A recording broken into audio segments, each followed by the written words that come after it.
menjelaskan secara singkat mengenai sistem ekonomi negara Jerman. Izin sambil duduk ya. Jadi Jerman itu adalah salah satu negara yang maju di benua Eropa. Luas wilayahnya sekitar 592 km persegi dan pada tahun 2021 populasinya sekitar 83,2 juta. Ibu kota Jerman adalah Berlin. Kepala negaranya presiden dan kepala pemerintahannya kanselir. Jerman punya semboyan Einigkeit, Anrecht, und Freiheit, artinya persatuan dan keadilan dan kemerdekaan. Ini adalah presiden Jerman, Frank-Walter Steinmeier. Ini kepala kanselirnya Olaf Scholz. Kemudian Jerman itu terkenal sebagai negara industri manufaktur, di mana yang teman-teman tahu banyak sekali mobil-mobil ataupun kendaraan ataupun teknologi mesin lainnya yang dilahirkan atau yang dibuat dari negara Jerman.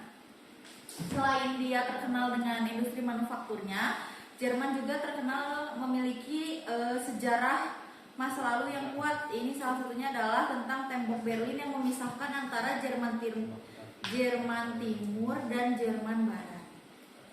Kemudian di bidang musik juga Jerman memiliki sejarah yang melahirkan komposer terkenal pada zaman klasik, yaitu Beethoven. Ini adalah salah satu contoh alam yang ada di Jerman, yaitu hutan hitam.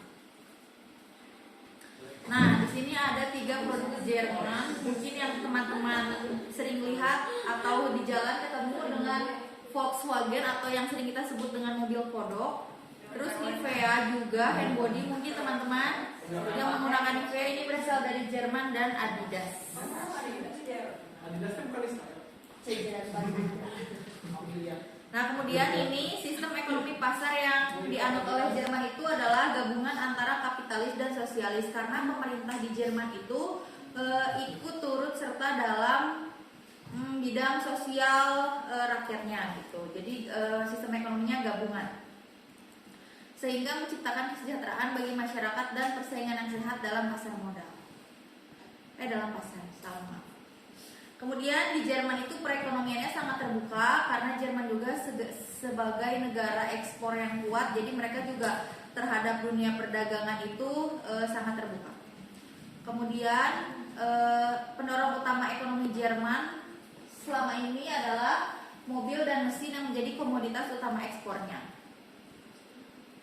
Negara ini juga yang seperti tadi saya katakan memiliki keterlibatan dalam kesejahteraan sosial dan perlindungan rakyatnya. Pemerintah memberikan asuransi kesehatan, sosial, pengangguran, dan dana pensiun untuk rakyatnya. Pemerintah banyak melakukan komitmen dan pembangunan untuk inovasi. Nah, ini ada contoh 2 negara yang mengimpor barangnya ke Jerman. Salah satunya dari Tiongkok mengirimkan minyak dan gas bumi ke Jerman, sedangkan dari Indonesia sendiri ini kebanyakan bahan mentah. Karena meskipun Jerman itu negara maju, negara ekspor yang kuat, tetapi dalam sumber daya alam khususnya bahan-bahan pangan yang mentah itu Jerman itu masih kurang. Nah, untuk PDB Jerman ini sampai di tahun 2022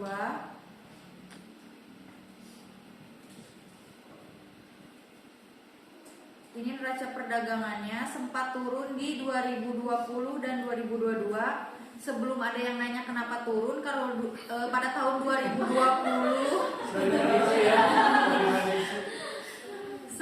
di 2020 kenapa turun, karena ini faktor dari COVID, coronavirus. Dan kalau di tahun 2022 ini kenapa turun, karena adanya pengaruh dari invasi Ukraina, perang siapa ya?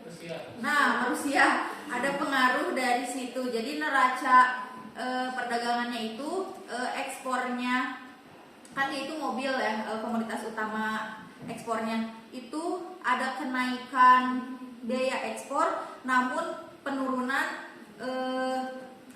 pemesanannya gitu. Jadi mereka mengalami penurunan di tahun 2022 karena faktor perang.